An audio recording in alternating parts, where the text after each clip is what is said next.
Bismillahirrahmanirrahim. Assalamualaikum warahmatullahi wabarakatuh. Selamat siang, salam sejahtera bagi kita semuanya. Bapak Ibu sekalian yang saya hormati, pertama-tama saya ingin menyampaikan ucapan terima kasih atas kerja keras PPATK, kementerian dan lembaga, atas kerja kerasnya sehingga Indonesia telah menjadi anggota penuh dari Financial Action Task Force on Money Laundering and Terrorism Financing mulai Oktober 2023. Kadang saya juga melihat itu malu, karena di keanggotaan G20 yang belum masuk tinggal kita saja, yang lain sudah diterima sebagai anggota penuh FATF. Sehingga ini memang kita harus tepuk tangan untuk kerja keras PPATK dan kementerian lembaga, karena ini bukan hal yang mudah untuk bisa diterima. Karena ini merupakan pengakuan dunia internasional atas efektivitas regulasi kita, atas efektivitas koordinasi kita, atas efektivitas implementasi di lapangan terhadap anti pencucian uang dan juga pendanaan terorisme di negara kita Indonesia. Saya berharap keanggotaan penuh ini menjadi momentum yang baik untuk terus menguatkan komitmen pencegahan dan pemberantasan TPPU, sehingga kredibilitas ekonomi kita menjadi meningkat. Kemudian juga persepsi mengenai sistem keuangan kita juga semakin baik, semakin positif. Ini penting sekali.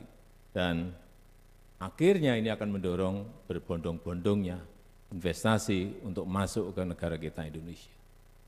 Reputasi itu penting, penilaian dunia internasional itu penting.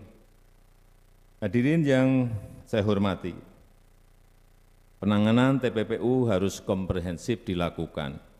Kita harus 2 atau 3 langkah lebih maju dari para pelaku dalam membangun kerjasama internasional, dalam memperkuat regulasi dan transparansi, dalam menegakkan hukum yang tanpa pandang bulu, serta pemanfaatan teknologi ini yang penting.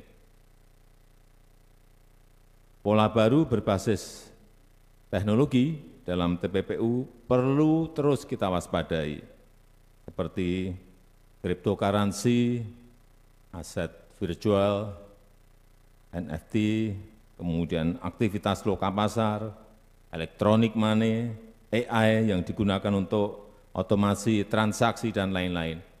Karena teknologi sekarang ini cepat sekali berubah. Bahkan data Crypto Crime Report menemukan ada indikasi pencucian uang melalui aset kripto ini sebesar 8,6 miliar US dollar di tahun 2022. Ini setara dengan 139 triliun rupiah secara global. Bukan besar, tapi sangat besar sekali.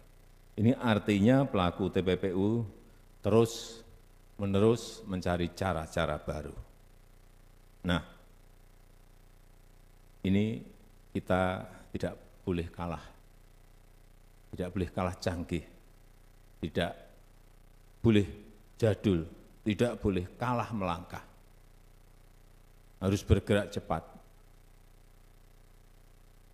Harus di depan mereka.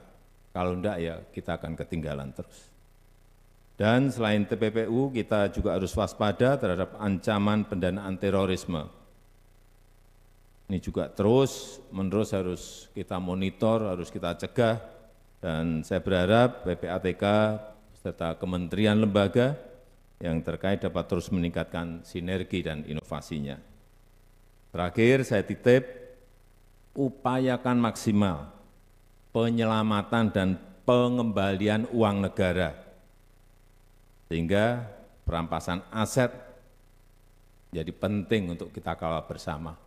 Kita tahu kita telah mendorong mengajukan undang-undang perampasan aset pada DPR dan juga undang-undang pembatasan uang kartal ke DPR dan bulannya ada di sana.